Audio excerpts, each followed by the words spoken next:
Corrado Choc. He is a contributor at Gulf State Analytics. Corrado mainly focuses on the Horn of Africa. He's currently in Trieste in Italy. Corrado, welcome to the program. First of all, tell us about the rebels, the armed groups. Are they a homogenous group? Do they have the same aims against the presidency, and why?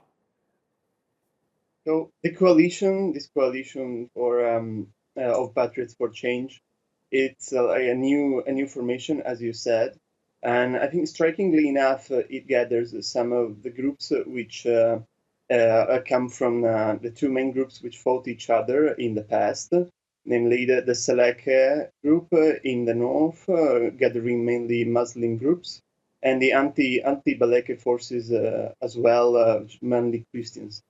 So what the former president Bozizé managed to do is basically rallying some sort of alliance between these groups and conveying them against the re-election, the electoral process, which led to the re-election of President Touadera.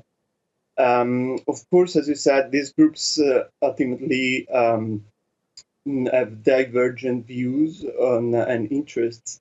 But as long as they are both opposed, their enemies, which are the current president and his international allies, that alliance are going to work pretty well. And even the Joint Command they managed to assemble has been quite effective so far, as the group has captured cities like also Bogozusu. Not very long time ago, which has been then recaptured by the UN. But generally speaking, the group has been effective, and the attack on Bangui is also being a demonstration on this. Yeah. And it wants. President Touadera has asked the United Nations to send even more UN peacekeepers to try to maintain some sort of stability. What do you think needs to be done? 7 UN peacekeepers have been killed in CAR in the past few months. So clearly it's a dangerous job. And they add to the many more who died in the past years, because since 2013, tens of UN peacekeepers have died in Central African Republic. Now what the government has asked for quite a long time is the lifting of the arms embargo. The UN imposed arms embargo on the country. But since there is opposition on this, especially by France, the UK, and the United States, what they are asking is a reinforcement of the UN peacekeeping forces with additional troops, talking about 3,000 extra troops, and especially being equipped with further air power and drones in particular, and artillery and other heavy weapons, which the CPC coalition of armored troops disposes, for instance, of artillery. So there is an attempt to catch up in terms of military air power by the MINUSCA forces, and also in support of the Central African Republic Armed Forces. Corrado, do you think that poverty has something to do with the problems that CAR has experienced for so long? When I looked at the IMF list of nations ranked by GDP, I was utterly shocked to see that CAR, out of its entire list, there are only 5 countries below it in terms of poverty when measured by that particular metric. The country has natural resources. Why is it so poor?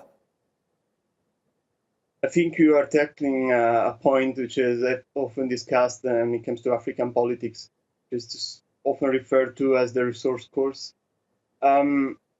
It's true, of course, to some extent, poverty always matters as a propellant to war and conflict, as the populations do not recognize the state, do not see any advantage in joining a state which doesn't deliver any service whatsoever or development.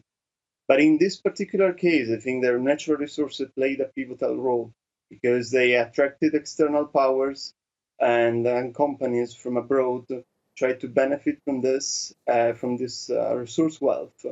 And of course, this fostered corruption at the central level. And when there is corruption, there's not a proper delivery of services. And this ultimately results in the people feeling disenfranchised.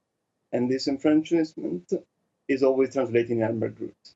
This is very, very simply what happened in the Central African Republic, but also in many other states. And most recently, we've seen the role of Russia in tapping into the resource wealth. Absolutely. Yeah.